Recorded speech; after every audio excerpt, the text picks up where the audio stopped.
3000 টাকা করে আপনাদেরকে ঢুকাবো, এটা মিনিমাম আমরা বললাম। 3000 টাকা করে আমরা দেব আপনাদের। আমরা কথা দিচ্ছি, এপ্রিল মাসে বিজেপি সরকার এলে মে মাসের ক্যাবিনেটে আমরা আপনাদেরকে 1 জুনের আগে 3000 টাকা করে আপনাদেরকে ঢুকাবো, এটা মিনিমাম আমরা বললাম। 3000 টাকা করে আমরা দেব, এটা আমাদের সংকল্পপত্র কমিটি সামগ্রিক বিষয় থেকে বাড়াতে পারি, কমবে না।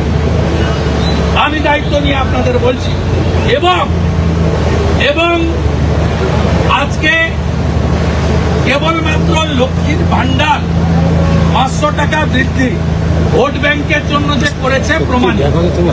আইসিডিএস, সিভিক প্যারা টিচার এবং যুবশ্রী এপ্রিলে হবে, আগস্টে হবে, কিন্তু লক্ষ্মীর ভান্ডারটা আইপ্যাকের বুদ্ধিতে মার্চের 1 তারিখে 500 টাকা দিয়ে দিতে হবে। তার মানে পশ্চিমবাংলায় অবহেলা করব, তামান্না করব, দুর্গাপুর আইনজীবী করব, নারী নির্যাতন করব, জিহাদি ধর্ষকদেরকে প্রোটেকশন দেব। অন্যদিকে ভোটের আগে 500 টাকা ভিক্ষা ঢুকিয়ে দিয়ে মা বোনেদের ভোট কার্যত ঘুরিয়ে কিনে নেওয়ার চেষ্টা করব। এই অসৎ উদ্দেশ্য নিয়ে পশ্চিমবঙ্গ সরকার এই ভোট অন অ্যাকাউন্টটা রেখেছে। আমি অর্থমন্ত্রীর বক্তব্যের শেষার্ধে আওয়াজ তুলেছি যে তৃণমূল কংগ্রেস যখন গোয়াতে লড়তে যায় তখন তাদের সংকল্পপত্র বা ইস্তাহার বা কমিটমেন্ট লেটার তাতে বলেছিল যে 5000 টাকা গোয়ার প্রত্যেকটি মহিলাকে মাসের 1 তারিখে ঢুকিয়ে দেবে।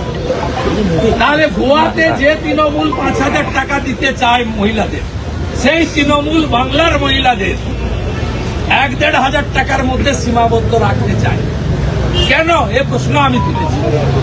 তার মানে গোয়ার মহিলাদের তৃণমূলের চোখে তারা অনেক বেশি মূল্যবান, তাদের 5000 টাকা দিতে হবে। আর বাংলার মহিলারা, মা বোন দিদিরা, তারা 1500-এই ভোটটা দেবেন, এই মানসিকতা রেখে তারা এই ধরনের সিদ্ধান্ত নিয়েছে।